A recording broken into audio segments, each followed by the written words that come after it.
하나님의 사랑하는 성도들을 하나님 한 분 한 분 만나주시고 오늘도 십자가의 복음이 우리 속사람 속에 임함으로 오늘 십자가를 경험하는 살아계신 하나님을 만나는 성령으로 오늘도 말씀을 깨닫는 은혜가 있는 복된 시간 되게 하옵소서.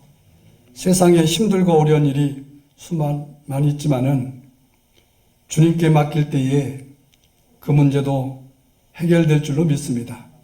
그 어려움을 통해서 하나님의 은혜가 무엇인지를 깨닫는 더 큰 것을 얻는 시간이 될 줄로 믿습니다. 하나님, 슬퍼하고 앉아있기만 하지 말고 내가 무엇을 해야 될까? 내게 주어진 시간이 그리 많지 않습니다.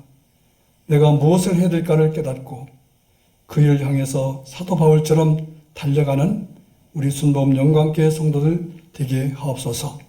감사드리며 예수 그리스도의 이름으로 축복하며 기도하옵나이다. 아멘. 우리 서로 인사합시다. 성령 충만을 받읍시다. 이렇게 인사합시다.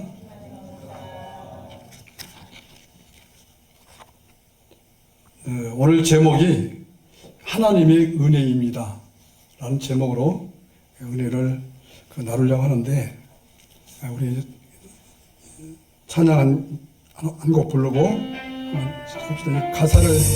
가사를 잘 묵상하시면서 찬양을 한번 하시기 바랍니다.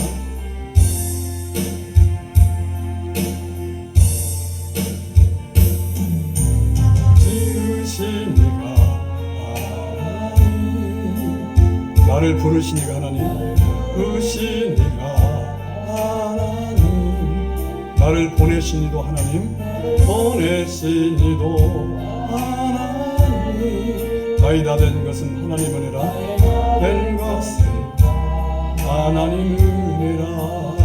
나의 달려갈 길 다가도록, 나의 마지막 호흡 다하도록, 마지막 호흡 다하도록, 나로 그 십자가 품게 하시니, 십자가 품게 하시니, 나의 나 된 것은 다 하나님 은혜라.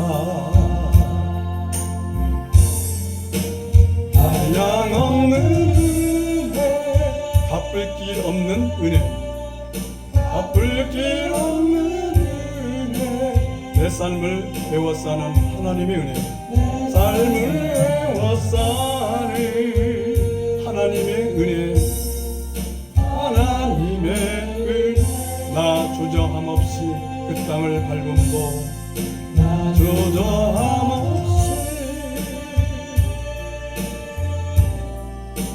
땅을 밟음도, 나를 붙드시는 하나님의 은혜, 늘 붙드시는 하나님의 은혜, 하나님의 은혜.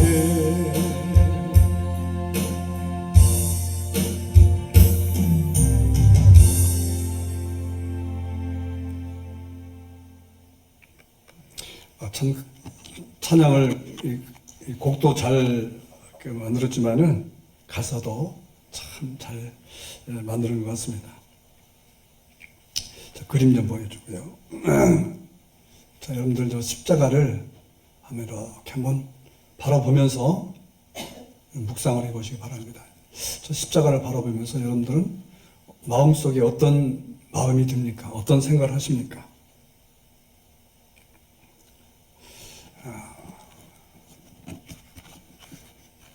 오늘 제목처럼 하나님의 은혜다. 십자가는 하나님의 은혜다.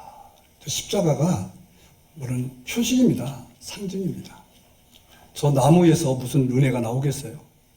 저 빛이 실제 저 빛에서 무슨 은혜가 나오겠습니까? 여기 비치는 조명에서 무슨 은혜가 나오겠습니까? 그게 아니라 하나님의 은혜는 마음으로 받아들이는 겁니다. 마음으로. 그래서 사람이 마음으로 믿어 의에 이르고 입으로 신하여 구원에 이르느니라고 했어요.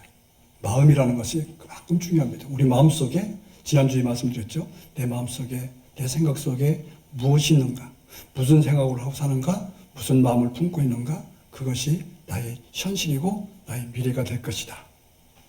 그것을 이제 우리의 삶 속에서 어떤 목표로 향하는 그것을 비전이라고 말하는 것입니다. 그러니까 저 십자가를 보면은 또 십자가를 바라보면서 이런 찬양을 보면은 우리 마음속에 뭔가 이렇게 움직이는 것들이 있잖아요. 그때 한마디로 고백한다면은 하나님의 은혜다.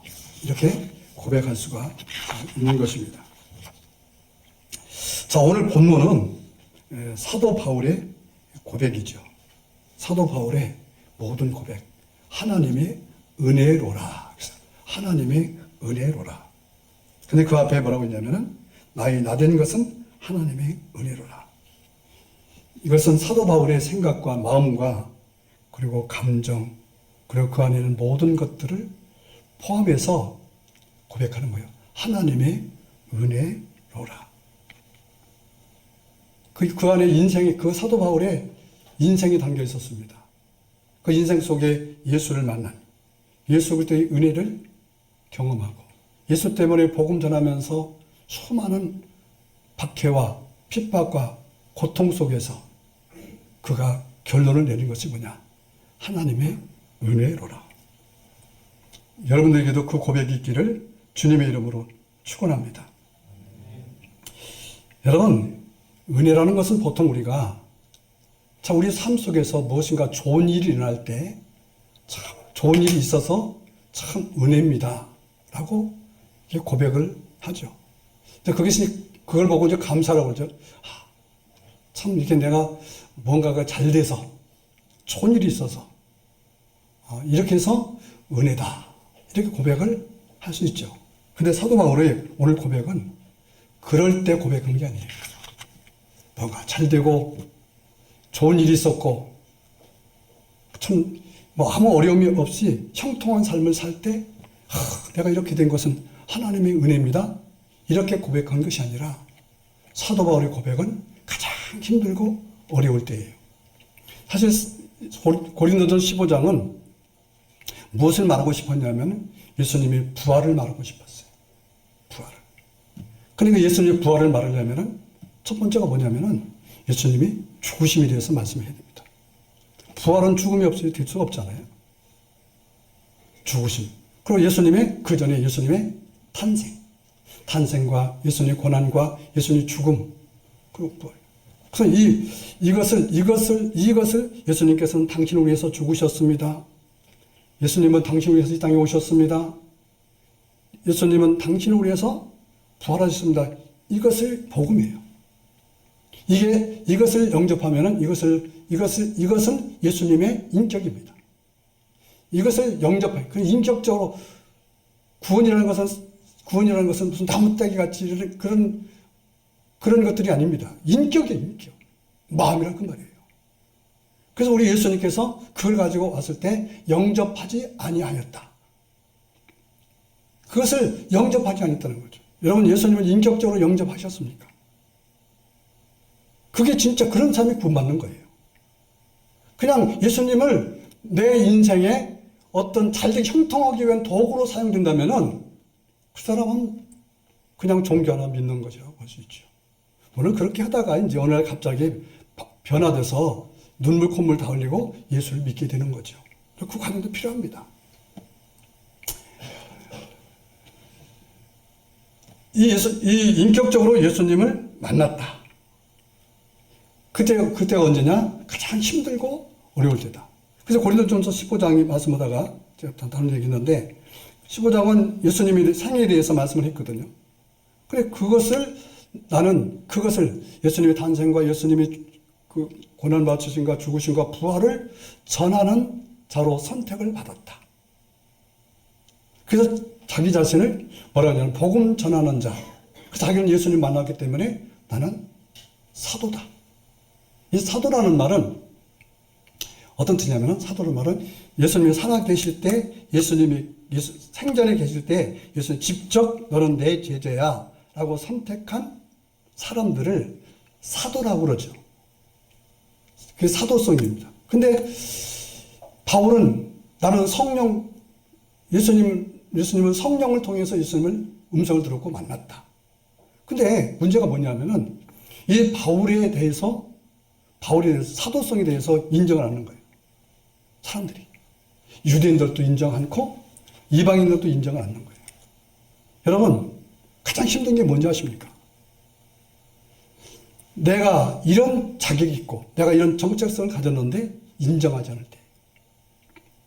그리고 그 사람을 인정하지 않는다는 말은 무슨 뜻이냐면은 내가 말하는 것은 다 믿을 수 없어라고 말하는 것입니다.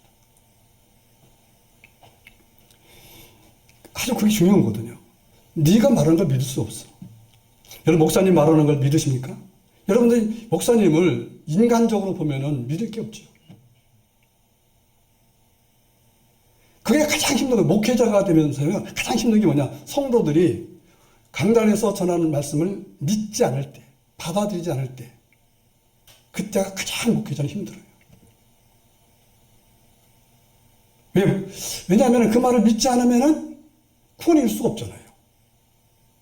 구원 받으려면 뭐 하러 목사님 세웁니까? 그냥 여러분 스스로가 그냥 집에서 예수 믿죠. 좋은 책도 많고, 좋은 유튜브 보면 얼마나 좋은 내용이 설교를 쓰는 목사님들이 많습니까? 그분들을 믿으면 되는 거 아니에요? 근데 그렇게 해서 신앙에 도움이 돼도 그걸 통해서 성령의 역사는 일어나지 않는다는 거예요. 사도 바울이 그것 때문에. 그래서 이 로마서라든가 고린도전서라든가 갈라디아서 같은 경우는 물론 교리서이기도 하지만은 또 하나가 뭐냐면은 사도 변증서다. 사도 변증서. 내가 누구다. 내가 하나님의 사도다. 너희가 나를 인정하지 않는다면은 내가 말하는 것을 너희는 믿지 않을 것이다. 그래서 사도로서의 그 사도가 된 것을 변증하는 것. 좀 믿으라는 거예요. 나는 사도다. 내 안에 내가 말하는 것은 복음이다. 이걸 믿으라는 거예요. 그걸 믿지 않았어요. 믿지 않았기 때문에 그들은 사도 바울을 고발을 하죠. 고소를 하죠. 그리고 막 뒤에서 욕하고. 여러분, 복음 전하는 생활이요, 얼마나 힘들고 어려운지 모릅니다. 여러분, 어떤 분이 목사님 참 편하시겠네요. 그럼 한번 해보시면 돼요. 한번 해보면 됩니다. 이게 얼마나 힘든지 모릅니다. 먹고 사는 문제를 떠나서 이런 인간적이고 인격적인 문제가 손상당할 때가 얼마나 많은지 몰라요. 사도 바울이 그랬어요. 사도 바울이 너무 힘들었어요. 그런데 사도 바울은 뭐라고 하냐면은 그것조차도 하나님이 은혜다라는 거예요. 하나님이 은혜다. 핍박당하고 따돌림 당하고 정말 매를 맞기도 하고 사람들이 믿어주지 않고 그럴 때 너무 힘들었다는 거죠. 근데 그래도 불구하고 자기가 계속해서 그 영향을 받지 않고 나는 사도야. 나는 복음을 전하는 자야. 내 인생은 복음 위에 살다가 죽을 것이야. 라는 그 확실한 그 비전과 목표가 변하지 않는 것. 그것은 나를 위해서 죽으신 예수 그리스도가 있었기 때문에 그 은혜가 있었기 때문이라는 것을 고백하는 거예요. 그게 가짜라면 예수님께서 나를 위해서 탄생하시고 예수님께서 나를 위해서 고난당하시고 죽으시고 그것이 가짜라면은 사도 바울이 자기 인생을 복음을 위해서 살겠다라고 고백하겠습니까? 확실하니까, 사실이니까, 진리니까 내가 그것을 깨달은 것이 너무 고맙고 감사하다는 거죠. 먹고 사는 문제가 아니라는 거예요. 여러분, 예수님은 먹고 사는 문제 때문에 예수 믿으십니까? 여러분, 먹고 사는 문제 때문에 교회 나오면은 교회 나오십니까? 좀 바꾸시기 바랍니다. 그거 다 주세요. 좀 덜 먹을 수도 있고요. 덜 가질 수도 있어요. 중요한 게 뭐냐? 내 마음속에 예수를 통해서 감사가 느껴지고 생명이 풍부해지고 그리고 비전이 확실해진다면 그건 하나님의 은혜죠.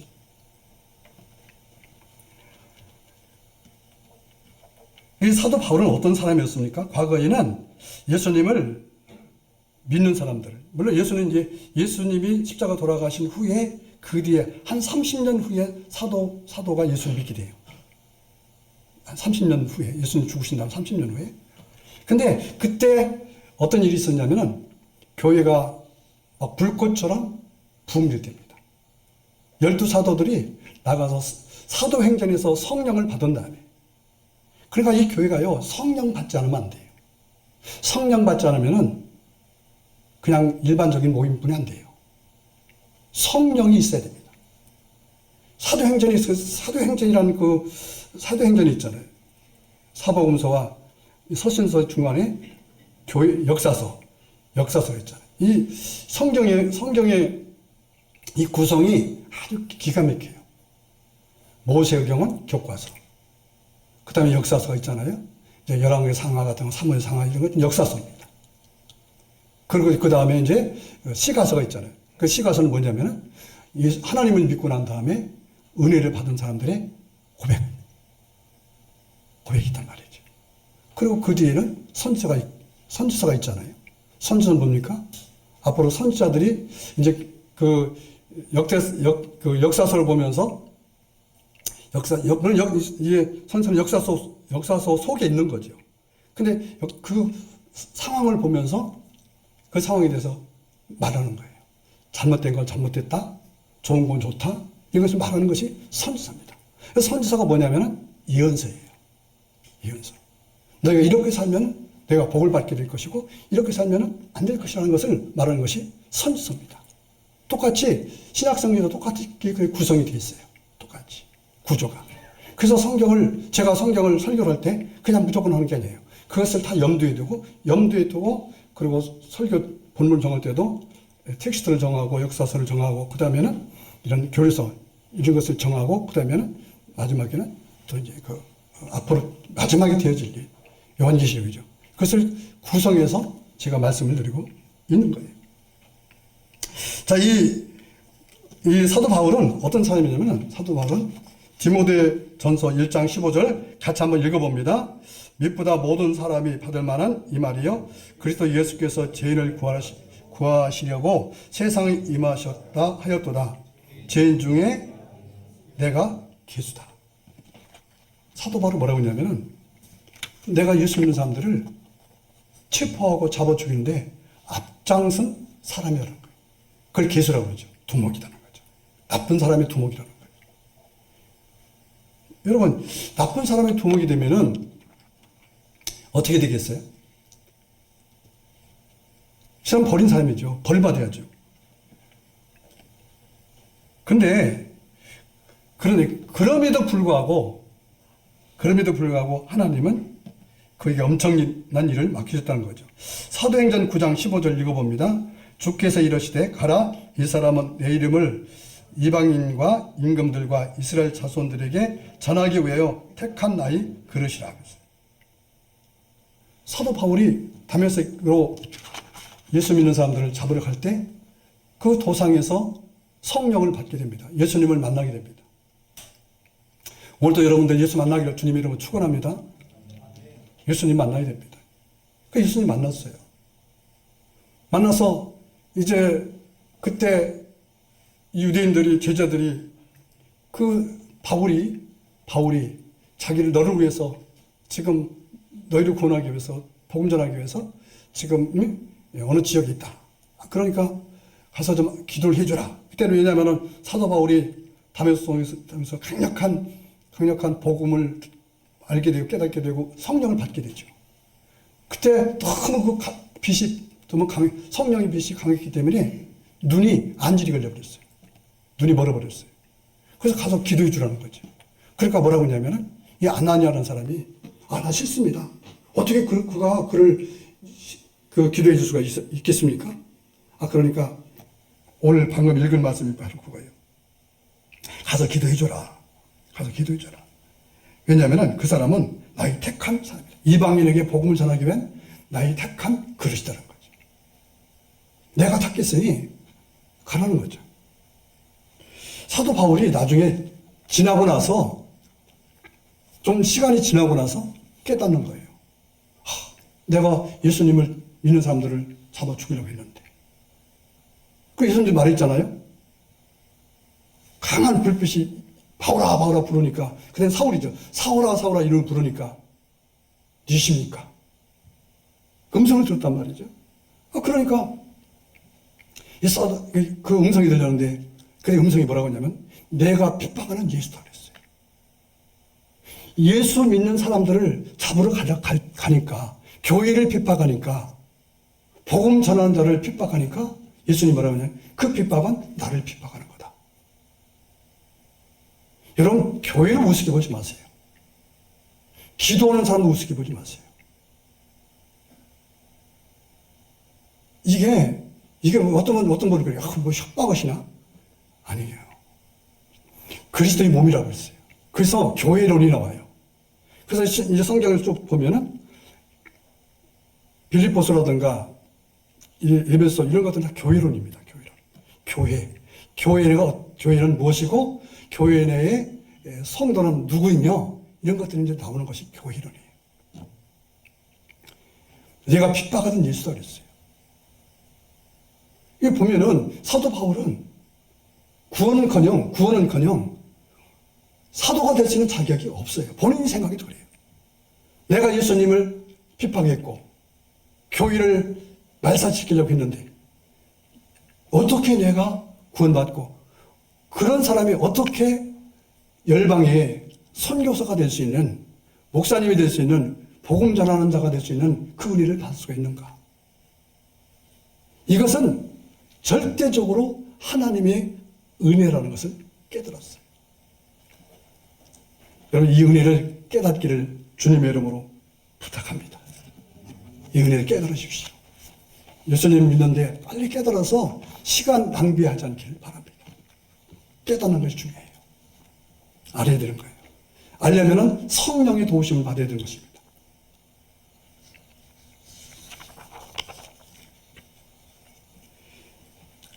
하나님께서 우리에게 똑같이 은혜를 주셨잖아요. 한번 여러분의 과거를 한번 우리 생각해 봅시다. 저와 여러분의 과거를. 여러분은 어떤 사람이었습니까? 애초부터 예수를 잘 믿는 사람이었습니까? 그렇지 않았잖아요. 그런데 하나님의 은혜로 복음 전하는 자로, 또 구체적으로 말하면은 교회를 하나님 나라를 세워갈 수 있는 직분자들로 세워주셨잖아요. 어떤 분은 교사로, 또 찬양 인도자로, 또 피아노 반주자로, 또는 어떤 분은 이렇게 식당에서 봉사할 수 있는 그런 은혜. 이게 하나님 나라를 세워갈 수 있는 일꾼들이거든요. 이게 은혜예요. 또 교회적으로 구체적으로 말하면 어떤 분은 장로님으로 세우고 말이죠. 어떤 분은 권사님으로 세우고, 어떤 분은 안수사로 세우고, 집사로 세웠잖아요. 여러분, 이것이 사도 바울은 그걸 깨달은 거예요. 이게 하나님 나라를 세우기 위해서. 세상에서 그런 은혜를 받을 수가 있겠습니까? 하나님의 은혜를 받았다. 얼마나 감사합니까? 하나님의 은혜. 우리는 자꾸만 뭔가를, 하나님, 내가 사업이 안 되는데 그님을 도와주세요. 하나님 돕고 싶죠. 도와주실 겁니다. 근데 하나님 주신 은혜는 까먹고 있어요. 나 같은 사람이 이런 은혜를 받을 수가 있는가? 바울이 정말 멋있는 사도가 될 수 있었던 것은 다른 게 아니에요. 그런 은혜를 받았다는 거예요. 지금 이 사도 바울은 매맞고 무시당하고 고통당하고 정말 죽음의 어떻게 보면은 그 절벽 위에 서 있는 그런 상황인데도 불구하고 그 입에서 원망하지 않고 불평하지 않고 감사하고 있다는 겁니다. 감사합니다. 하나님의 은혜입니다. 얼마나 감사합니까?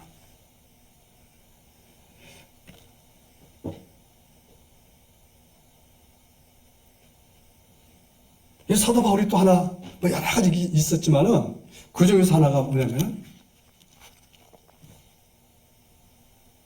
고난과 풍랑 속에서 지켜주신 하나님의 은혜를 감사한 거예요. 그림 좀 보여줘요.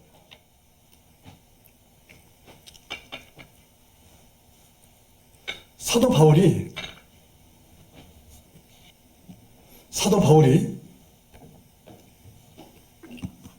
복음을 참 열심히 전했습니다. 그러다가 그의 꿈이 뭐냐면은, 그의 꿈은 그 당시는 로마가 전 세계를 지배하고 있을 때잖아요. 그래서 전 세계 복음을 전하는 길이 뭐냐면은 로마에 가서 복음을 전하는 겁니다. 로마에 가서. 근데 로마로 갈 수가 없었어요.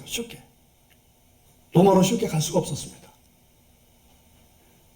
근데 그때 마침 하나님은 어떻게 일하시냐면은 로마로 가서 복음을 전할 수 있는 길을 열어주시는데, 우리 생각은 편하게 뭔가 잘 되어서 가면 얼마나 좋겠어요? 근데 그렇게 가게 하진 않아요. 그리고 이 사도 바울이 또 하나님의 계획이죠. 사도 바울의 꿈은 뭐냐면은 그 당시에 그 로마의 왕에게 가서 로마 공회당에 가서 복음을 전하는 것이 꿈이었어요. 근데 일반적으로는 가서 복음을 그렇게 전할 수가 없었어요. 그래서 하나님은 어떻게 섭리하시냐면은 환경을 통해서 섭리를 하십니다. 여러분, 환경 속에서 일하시는 하나님을 여러분 깨닫기를 주님의 이름으로 축원합니다. 환경 속에서 깨닫기를 바라요. 왜 이런 환경이 일어나는가를 좀 한번 깨달으셔야 돼요. 왜 이런 환경이 일어나는가?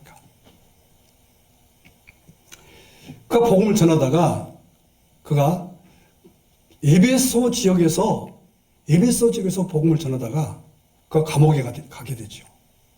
그때부터 이 사도 바울은 위험한 사람으로 낙인이 찍힙니다. 그래서 결국은 그 사도 바울이 이제 죄인이 됩니다. 죄인이 돼서 이제 그가 이제 재판을 받아야 돼요. 근데 이 사도 바울은 어떤 사람이냐면 이중 국적자였어요. 이중 국적자. 로마 시민권을 가진 사람이었습니다. 이 로마 시민권을 가지면은 이스라엘에서 재판할 수가 없어요. 반드시 로마로 가서 로마 법원에 가서 재판을 받아야 됩니다. 그래서 이제 로마로 이제 압송되어서 몇몇 죄인들과 함께 로마로 가게 되는 거예요. 로마로. 근데 이 사람들 그때는 이 교통이 배였습니다. 배를 타고서 이제 한 달, 두 달 이상을 가야 됩니다. 근데 그 배는 어떤 배냐면은 그 배는 화물선이었어요. 화물선이었는데 그 화물선에 이제 화물을 그때 이제 이쪽에 있는 지중해 지역과 저쪽에 있는 그리스 지역, 또 이탈리아 지역, 이쪽에 유럽 지역으로 이제 그 교역을 했단 말이죠. 그러니까 큰 배가 각종 물건을 많이 싣습니다. 각종 물건을 많이 실어요. 그리고 거기에 이제 그 바울과 몇몇 제주들이 그 배를 타고 가게 됩니다. 타고 가다가 이제 어느 한 섬에서 좀 정박을 하게 되죠. 어느 한 섬에서 정박을 해요. 그리고 이제 좀 쉬고 나서 이제 뭐 물도 싣고 식량도 싣고 이렇게 하면서 다시 이제 그 이탈리아 쪽으로 가게 되죠. 이탈리아 쪽으로. 근데 출발할 때쯤 돼서 사도 바울에게 영적 감각이 와요. 영감이라고 하죠, 영감. 하나님의 어떤 느낌을 주시는 거예요. 느낌을. 사도 바울이 아무도 몰라요. 자, 그 내용이 사도행전 27장에 있는 말씀인데 27장 9절에 여러 날이 걸려 금식하는 절기가 이미 지났으므로 항해하기가 위태한지라 바울이 그들을 권하여 말하되 여러분이여 내가 보니 이번 항해가 화물과 배만 아니라 우리 생명에도 타격과 많은 손해를 끼치려 하되. 지금 여러분 출발하면은 위험합니다. 생명에도 지장이 있고 그리고 재산상의 손해를 많이 받을 수가 있습니다. 그러니 좀 지나서 갑시다. 글쎄요. 여러분, 사도 바울은 어떤 사람이에요? 사도 바울은 바다에서 잘 모르는 사람입니다. 잘 몰라요. 근데 건방지게, 얼마나 건방집니까? 그 화물선 있는 선장에게, 항해사에게 출발하면 안 됩니다. 라고 말해요. 여러분, 이거 알으셔야 돼요. 바람을 불게 하시는 도 하나님이십니다. 빛을 주신 도 하나님이시에요. 그걸 우리 깨달아야 돼요. 우리가 역사의 주관자인 것을 깨달아야 돼요. 그게 기독론적 우주관이에요. 기독론적 세계관입니다. 그걸 깨달아야 돼요. 여러분, 가끔 목사님이 여러분들에게 말씀을 하죠. 이렇게 사셔야 됩니다. 그럴 때 여러분들은 어떻게 받아들이시는지 모르겠어요. 목사님이 뭘 아세요? 모르는 게 많죠. 그러나 자세한 건 몰라도 본질적인 건 알 수 있어요. 본질적인 걸. 근데 그렇게 말하실 때 그걸 받아들였으면 괜찮아요. 근데 그걸 안 받아들이죠. 그들보다 선장의 말을 더 믿죠. 자, 11절을 보면은 백부장이 선장과 선주의 말을 바울의 말보다 더 믿더라 그랬어요. 바울보다 선장의 말을 더 믿더라 그랬어요. 왜 그러냐면은 이 백부장이라는 사람은 지금 백부장은 군인이잖아요, 군인. 100명을 거느리는 군인이란 말이에요. 그래서 이 사람은 이 죄수들을 안전하게 데려가고 빨리 로마까지 빨리 가서 인수인계를 해줘야 돼요. 그리고 또 하나 뭐냐면은 이 선주들은 한 번이라도 더 갔다 와야 돈을 벌어요. 여러분, 그 화물차들 보면은 난리죠?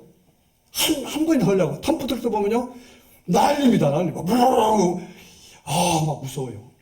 한 번이라도 더 해야 먹고 살아요.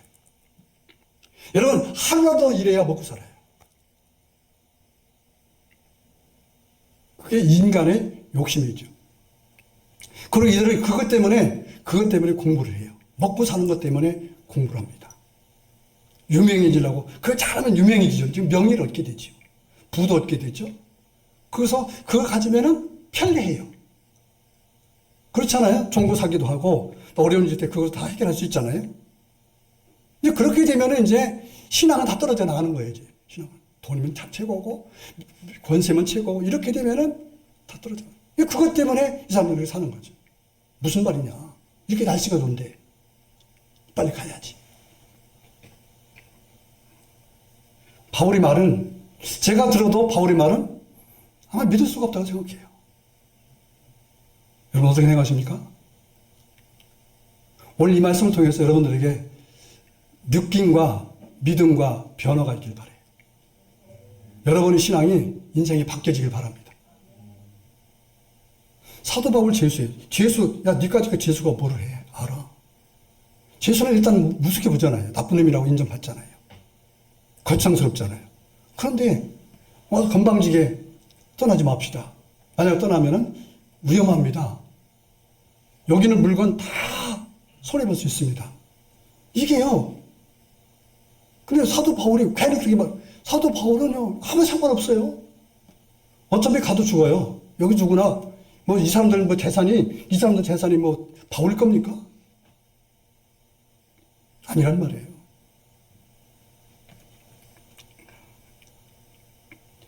근데 어떤 일이 벌어지냐면은 13절, 14절 남풍이 순하게 불매 그들이 뜻을 이룬 줄 알고 닷을 감아 그레데 해변을 끼고 항해하더니 얼마나 좋겠어요?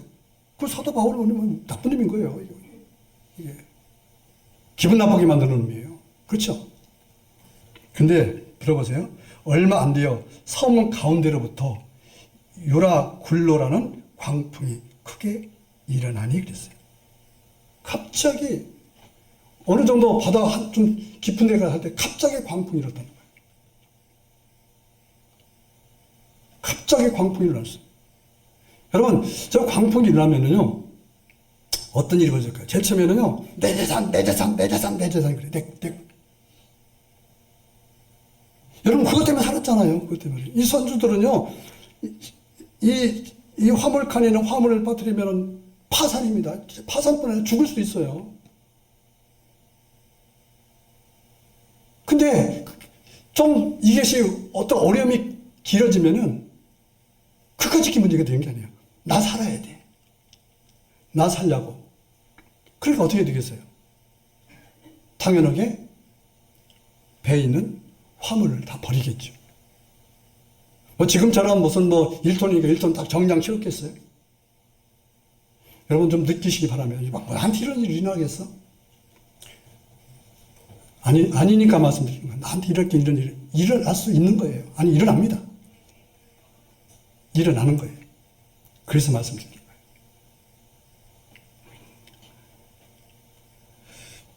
그래서 다 버리죠. 다 버리게 되고. 자, 18절 보면은 22절까지 18절 우리가 풍랑으로 심히 애쓰다가 이튿날 사공들이 짐을 바다에 풀어버리고. 왜 이런 일이 일었을까요? 하나님의 사람, 기도하는 사람, 지금 이 화물칸의 이 상선은 주인공이 누구냐면은 선장이 아니에요. 짐이 아닙니다. 누구예요? 바울이에요, 바울. 여러분 인생이 여러분의 주인이 아닙니다. 여러분 교회 왜 나오십니까? 그냥 왔다가 그냥 가려고 그렇게 아니잖아요. 목사님 설교 듣고 뭔가 은혜도 받고 변화가 있으려고 오는 거 아니겠어요? 그거를 넘겨뛰면 안 된다는 거예요. 넘겨뛰면. 제가 내 인생의 말을 하는 게 아니잖아요. 성경 말씀을 하고 있는 거잖아요. 성경에 있는 말씀을. 다 버리게 됐죠. 사흘째 되는 날에 배의 기구를 그들의 손으로 내버리니라. 이제는 다 버리는 거예요. 이제. 그냥 온전히 생명 하나 건지기 위해서 다 버리는 겁니다. 이 생명이 중요하죠. 여러분 생명 지키길 바랍니다. 하나님이 주신 생명을 지켜야 돼요. 할렐루야. 하나님 주신 생명. 그 생명을 지키기 위해서, 보존하기 하기 위해서, 생명을 얻게 하기 위해서 복음 전하는 겁니다. 오늘 떠나지 맙시다. 이게 복음이었어요. 이게 이들에게 부자가 되는 길이었어요. 근데 우리는 그걸 못 듣죠. 못 보죠. 왜? 여기는 물건 한 번이라도 빨리 갔다 와야 되기 때문에. 한 번이라도 더 해서 그 인간의 잘못된 데이터예요. 잘못된 데이터. 그래서 예수가 이 세상에 교회가 존재하고 있는 겁니다. 그런 것을 깨닫게 하기 위해서.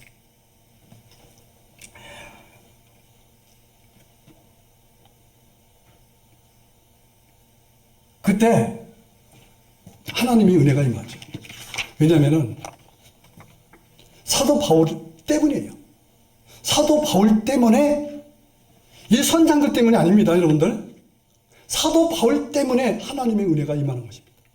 왜? 사도 바울은 하나님의 섭리, 하나님의 계획은 로마에 가서 복음을 전하도록 이미 계획하셨고 선택하셨기 때문에 반드시 사도 바울은 어디로 가야 돼요? 로마 법정으로 가야 되는 것입니다. 어쩌면 하나님이 여러분들을 향한 계획이 있을지도 모릅니다. 여러분들이 지금 사도 바울처럼 이렇게 유라굴라를 만나서 지금 고통스럽고 짐을 다 버리고 지금 아무것도 없이 망연자실한 상황 속에서 있을 때 여러분들을 위해서 누군가가 그 안에 사명자 한 명이라도 있다면은, 누군가 기도하는 사람 한 명이라도 있다면은, 그들이 필요하다면은 하나님은 여러분들을 다시 이끌어 주실 것입니다. 그게 소망인 거예요. 다 버렸잖아요. 이제는 딱 한 가지 생명은 어디에요? 생명을 얻어야 돼요. 근데 먼저 가지고 있던 생명과 지금 유라굴라를 가지고 가지고 있다가 다시 만난 생명은 전혀 가치가 다르다는 거죠. 먼저 생명은 내 육신을 위해서 살아가려고 하는 생명이었다면 두 번째 생명은 하나님 은혜를 경험하고, 아니 경험하지 못했다 하더라도 하나님의 사람이 말하는 것이 어떤 권세와 어떤 능력이 있는 것을 보게 되었다는 것입니다. 이게 얼마나 중요합니까? 이것을 깨닫고 인지하는 사람이 믿음이 성장되고 성숙되어지고 삶의 변화가 있게 되는 거예요. 할렐루야.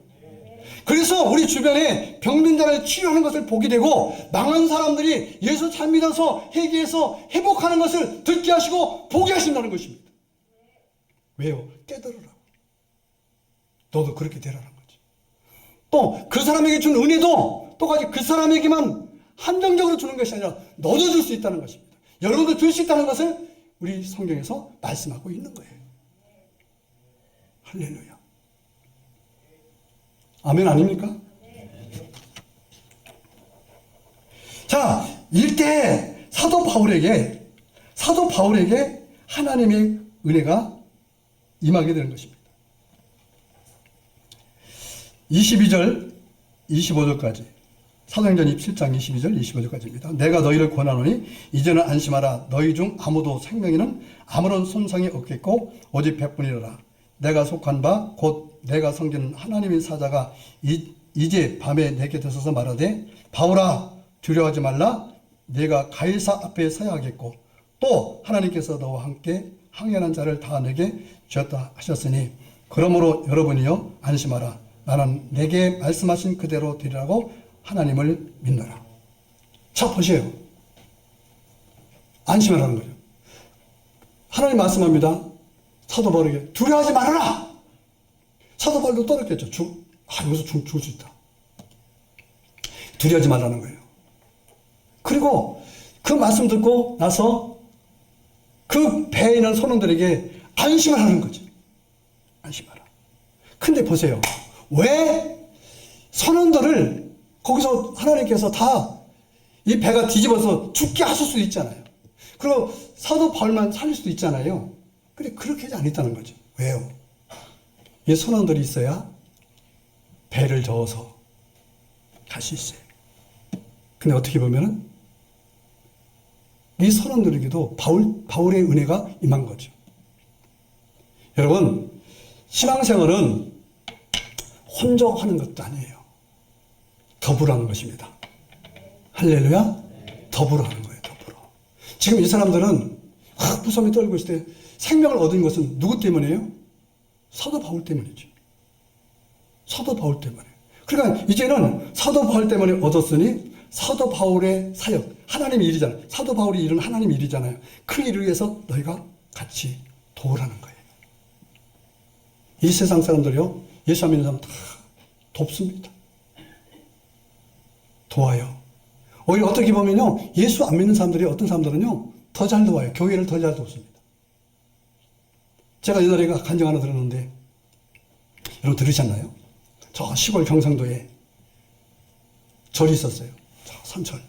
근데 절은 산이잖아요. 그러니까 지나가는 골목에, 그 어구에 교회가 있었어요. 근데 절 주지는 절을 섬기고 그 부인은 예수 믿었어요. 중의 마누라가 예수 믿거든요. 근데 절에서 여기까지 내려오는 길이 걸어오기가 좀 그래요. 그래서 그 주지승한테 이 부인이 여보, 나 교회까지 태워다 줘. 그 주일날 되면 태워다 줍니다. 그 중이 태워다 줘. 주일날만 되면. 그러다가 그 교회가 부흥회를 하게 됐어요. 그래 부인이 그러는 거예요. 여보, 우리 교회 성도도 많지 않은데 자리라도 채웁시다. 중에게 자리라도 채우자고 그랬어요. 그러니까 이 중이 그래 보자고 가서 자리를 채웠어요. 근데 마침 은혜 받게 됐습니다. 중이 막 은혜를 받았어요. 내가 섬기는 것에 신이 잘못됐다. 예수를 알게 됐어요. 그러고 나서 이 교회가 부흥되기 시작합니다. 중이 왔어요. 근데 참 이게 예수를 만났어도 삶이 변화되기 좀 어려웠어요. 그래서 절도 섬기고 교회 와서 섬기기도 하고. 그러다가 이제 중이 예수 믿는데, 그리고 이제 뭐라고 했냐면은, 야, 얘들아, 옛날에 그 사람이 건축했던 사람인데, 얘들아, 야, 이리 와봐. 이 교회 좋은 교회 있는데, 이 교회로 와. 와서 예수 교회에 태워. 그래갖고서 옛날에 이거 건축하는 사람들이 이거 의리 있잖아요. 그래서 그 말을 듣고 이제 교회가 이제 채워지기 시작하고, 은혜 받기 시작하고, 교회가 붕괴했어요. 그런데 붕괴했는데, 자리가 이제 꽉 차니까 교회를 더 확장시켜야 되니까 건축해야 되잖아요. 근데 새로운 성도들이 와서 돈이 어디 있습니까? 돈이 없어요. 근데 그 부인이 말합니다. 여보, 당신이 한번 교회 좀 쉬어봐. 그런 거예요. 중한테. 근데 이 중도요, 이 절도요, 잘 됐어요. 복채가 많이 들어가고 돈이 많이 써요. 그 돈을 어디 쓸까? 하다가, 그래, 내가 주님을 위해 써야지. 주가 누구예요? 아니, 주가 누굽니까? 자꾸 석가모니가 되고 그러는데, 아니, 그 부처를 위해서 쓴 게 아니라 예수님을 위해서. 그래서 목사님을 찾아옵니다. 목사님, 건축하는 돈이 얼마 듭니까? 얼마가 될 겁니다. 그래요. 걱정하지 마시오. 걱정, 내가 다 책임지겠습니다. 그래갖고서 이 사람이 건축하던 사람이다 했기 때문에 건축 기술자를 부르고 물건도 싸게 사오고 이 사람도 기술자여도 그래 교회를 멋있게 해줬어요. 그러고 나는데 목사님 말합니다. 주지 스님, 성도님, 그래서 성도님 이렇게 됐으니까 이제 절 접읍시다. 절 접읍시다. 그 저를 접어버렸어요. 근데 그분이 목사가 됐습니다. 목사님 됐어요. 보세요. 하나님의 일은요, 성도가 다 하는 게 아닙니다. 옛날 우리 교회 초창기에 중요한 물건은요, 우리 성도들이 다 하지 않았어요. 지나가다가, 지나간 사람들이, 지나가다가요, 기도 좀 해도 돼요? 기도하고 가세요. 기도하다가 성령이 임합니다. 야, 너 복사하게 하나 해놔라. 우리 교회 오지 말아야 돼. 오늘 처음 오신 분, 오늘 그 영감 받지 않기 바랍니다.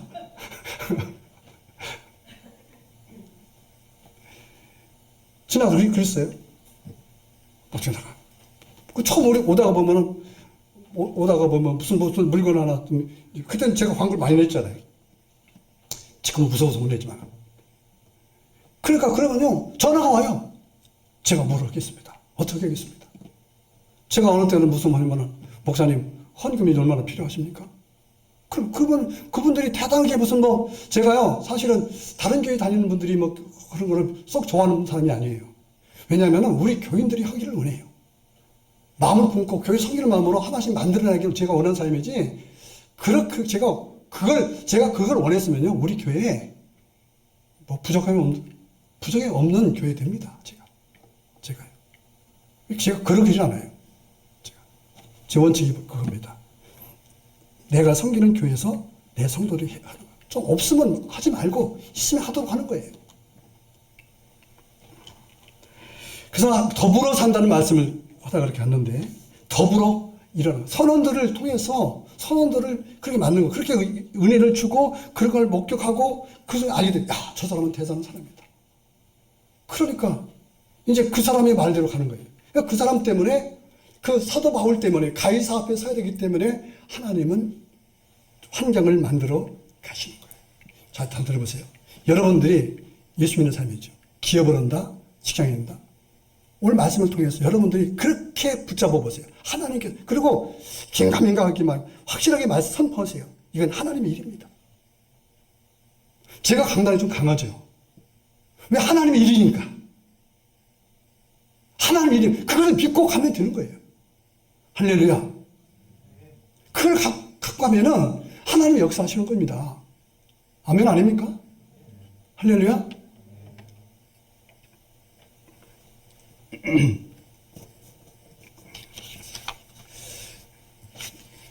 자, 여러분들 지금 유라굴란 만나서 힘드시고 어려운 분 계세요?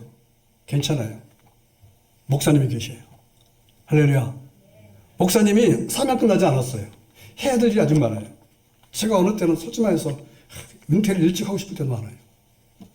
근데요, 그건 내 생각이고 하나님은 허락지 않아요. 왜냐하면 하나님이 저한테 할 일이 있다는 거죠. 어떤 일인지 잘 모르겠어요. 그러나 하나님이 아셔요. 그렇다면 여러분들이 믿음이 없든 같이 간다면은 여러분들 좀 재산상에 손해날지 모르지만은 또 다른 경험을 하게 될 것입니다. 어떤 경험? 영적 경험을 하게 될 것입니다. 이게 큰 거예요. 가장 큰 게 뭐냐면 영적 경험을 하는 거예요. 예수님 만나는 겁니다. 기적을 경험하는 자를 보는 은혜를 경험하게 되는 것입니다. 할렐루야.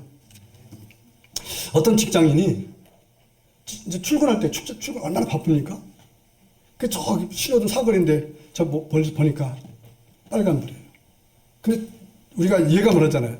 여기서 내가 빨리 얼마큼 속도를 내야 저거를 지나가요. 보통 신호등 하나 걸리면 3분 내지만 5분 정도 걸리잖아요. 그럼 출근 시간은요, 이게 3분 다음에 또 3분이면요, 신호등 여기 걸리면 또 다음에 또 계속 걸릴 수 있잖아요. 그러니까 신호등 하나 패스한다는 것은 이거는 직장 사람들에게는요, 이건 엄청난 은혜입니다. 근데 팍 달려가는데 앞에 참새 한 마리가 쓱 지나가는 거예요. 참새 한 마리 지나가니까 멈추게 됐죠. 보니까 더 빨리 가야 되게 멈추는 시간을 이제 더 추가해야 되기 때문에 더 세게 액셀레이터를 밟는 거예요. 그거 봤는데 또 왕 봤는데 또 비둘기 한 마리가 뚝 지나가는 거예요. 딱 갔는데 딱 비둘기 한 마리 지나고 딱 갔는데 보니까 빨간 말이 들어온 거예요. 야, 늦었다. 큰일 났다 이제. 근데 순간 앞에서 어떤 일이 벌어진지 아십니까? 앞에서 차 세 대가 동시에 쾅! 불에서 추적하게 되거든요. 영화에서 나온 것처럼 막 난리가 난 거예요. 딱 순간적으로 계산을 해봤습니다.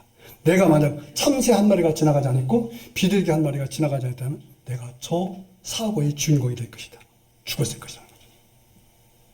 그때 일반인이라면은 이렇게 생각합니다. 참 오늘 운이 좋았어. 타고난 운이죠. 운명론. 운이 좋았어. 근데 이 사람은 예수를 믿는 기독교인이었습니다. 순간적으로 그 입에서 이렇게 고백합니다. 하나님 감사합니다. 하나님의 은혜입니다. 여러분, 이게 다른 거예요. 무엇인가를 보고 어떤 일이 일어나더라도 하나님의 은혜입니다라고 고백할 수 있는 믿음이 중요한 것입니다. 아름답잖아요? 멋있잖아요? 할렐루야. 나는 얼마 전에요, 어떤 분이, 예수 믿는 어떤 분이, 나 그 말하는 걸 깜짝 놀랐어요. 어떤 일이 있어서 저쪽 얘기하다가, 운이 좋았네, 그러더라고요. 우리 평상시에, 그분은 늦게 아마 예수 믿는 분인가 봐요. 그러니까, 우리가 운명론이 몸에 배있잖아요. 아마 여러분도 그럴걸요? 다 그런 말 썼을 겁니다. 운이 좋았네라고. 운입니까? 세상 사람은 운이지만은 우리는 하나님의 은혜입니다. 참새를 지나가게 하신 것도 하나님의 은혜. 그때 승질 났죠. 저는 참새. 왜 참새가 지나가? 오늘 늦어서 또 지각 있겠네. 그 지각 몇 번 하면 심하셔서 해야 된다면서. 저는 그런 때 직장생활 안 해봐서 잘 몰라요. 그리고 일찍 갔어요, 원래가 직장생활 할 때 일찍 갔습니다. 항상 늦게 가지는 않았어요. 항상 일찍 가지. 비둘기 지나갈 때도 또 이게 뭐야? 근데 나중에 알고 보니까 그것도 하나님의 은혜였더라. 여러분 일상생활에서 하나님의 은혜가 얼마나 우리에게 많이 찾아오는지 모릅니다. 여러분 그 은혜를 만날 때 은혜구나. 내가 폭삭 망하잖아요. 여러분 무슨 기도해야 되겠어요? 하나님의 은혜구나. 하나님께 뭔가 더 주시려고 이런 일을 하게 하시는구나. 하나님의 은혜다. 할렐루야. 할렐루야. 하나님의 은혜다. 우리 봉고차 보면은 옆에가 우울해졌어요. 누가 그럴게요? 내가 있을까요? 사모님이 있을까요? 사모님이 있지. 우리 교회에서 전국 사모회를 열었어요. 그때 한 5, 60명 거의 오셨죠. 근데 저 서울에서 80대신 사모님이 한번 얼굴을 보고 싶다고 버스 타고 3시간, 4시간 동안 해서 수원대에 오셨어요. 전화했습니다. 못 갈 것 같아. 우리 집사람들이 사모님은 전화해서 못 갈 것 같아. 그러지 말고 사모님 오셔요. 제가 모시러 갈게요. 수원여로 오실래요? 병점역으로 오실래요? 참 우리 사모님은 너무 착해요. 그런 거 보면요. 수원대로 왔대요. 시간은 다 됐고 막 손님들 오고 안내할 사람들 없고 그러니까 사모님이 다 해야 되잖아. 다 해야 되잖아. 처음부터 끝까지. 차를 끌고 가다가 이렇게 골목길을 돌아가다가 급한 마음으로 차를 우그러 먹었어요. 순간적으로 이것도 고치려면 또 한 60만 원 들겠구나. 근데 순간 제 순간 그 첫 번째 생각이었어. 솔직히 두 번째 생각. 우리 사모님 안 다쳐서 감사하다. 저것도 은혜다. 사모님 모시러 가다가 저랬으니 그 가족이 찌그러진 옷들이야. 은혜다. 여러분 안 돼도 은혜인 겁니다. 할렐루야. 안 돼도 은혜예요. 되면은 감사하시고 안 되는 은혜로 감사하시기를 주님의 이름으로 축원합니다. 자, 이제 하나만 하고 이제 마칠게요. 가난한 청년이 시골 청년이 은사가 있었어요. 소질이 있었어요. 노래하는 소질, 성악가 소질. 고생해서 서울대에 들어갑니다. 서울대 들어가서 고생하다가 이태리로 유학을 가게 돼요. 거기서 공부하게 되고 이제 드디어 프랑스에 있는 어느 그 음악당에서 이제는 콩쿠르를 하게 됩니다. 처음으로 하는 콩쿠르. 누가 보더라도 이 사람은 입상할 수 있는 사람이었어요. 준비 없는 돈, 있는 돈 다 해서 이제 준비해서 비행기표를 구입하고 프랑스로 가게 됩니다. 호텔도 가장 싼 곳으로 잡습니다. 그리고 가장 가까운 곳으로 호텔을 잡습니다. 근데 저녁에 문제가 생겼어요. 노래하는 사람들의 생명은 목입니다. 목. 비행기 안에서 그만 감기가 들었어요. 에어컨 때문에 감기가 들어서 목이 잠겨서 말도 나오지 않습니다. 끝난다. 근데 기도를 합니다. 하나님, 목 좀 풀리게 해주세요. 그러고 나기도 똑같아요. 아, 여기서 끝나는가 보다. 거의 그 지나 됐습니다. 그래도 그 콩쿠르에 그 현장이라도 한번 가보자. 그래서 이제 가는 거예요. 가는 이제 사람들이 와서 보고 얼굴도 보고 이제 목도 그러니까 포기하시라고 그래요. 포기하십시오. 아닙니다. 하나님은 기적의 하나님이고 하나님의 은혜가 임하면은 저는 노래할 수 있습니다. 이제 앞에 사람 노래하게 되고 자기 순서가 됐는데도 불구하고 거의 됐는데도 불구하고 목이 풀리잖아요. 그래서 올라갔습니다. 딱 올라가서 노래를 부릅니다.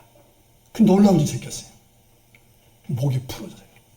근데 목이 풀어지면 목이 너무 아픕니다. 노래를 부르는데 마지막에 엔딩 흥분 있잖아요. 하다가 입에서 피를 울컥하고 뱉어냅니다. 거기는 청중들 다 기립을 하고 박수를 칩니다. 당당히 1등을 했어요. 그리고 그분이 인터뷰할 때 이렇게 말합니다. 나는 철저하게 하나님을 만났습니다. 하나님의 은혜입니다. 기도하겠습니다. 자, 우리 고백합시다. 하나님의 은혜를 고백합시다. 하나님 모든 것이 하나님의 은혜였습니다. 고백합시다. 잘 되는 것도 하나님의 은혜요. 안 되는 것도 하나님의 은혜요. 병든 것도 하나님의 은혜요. 건강한 것도 하나님의 은혜요. 호흡할 수 있는 것도 하나님의 은혜요. 불편한 것도 하나님의 은혜. 모든 것이 하나님의 은혜입니다. 그러나 모든 것이 합력해서 선을 이루시는 것을 믿으시길 바랍니다. 아픈 상황 속에서 예수님 만날 수 있습니다. 기쁨 얻을 수 있습니다. 사업이 힘들어도 여러분 예수님 만날 수 있어요. 사업 안 된다고 해서 예수님 못 만나나요? 그게 아니에요. 모든 것이 하나님의 은혜라 하나님의 은혜인 것을 고백하시기 바랍니다. 함께 고백하며 감사하겠습니다. 하나님 아버지 은혜를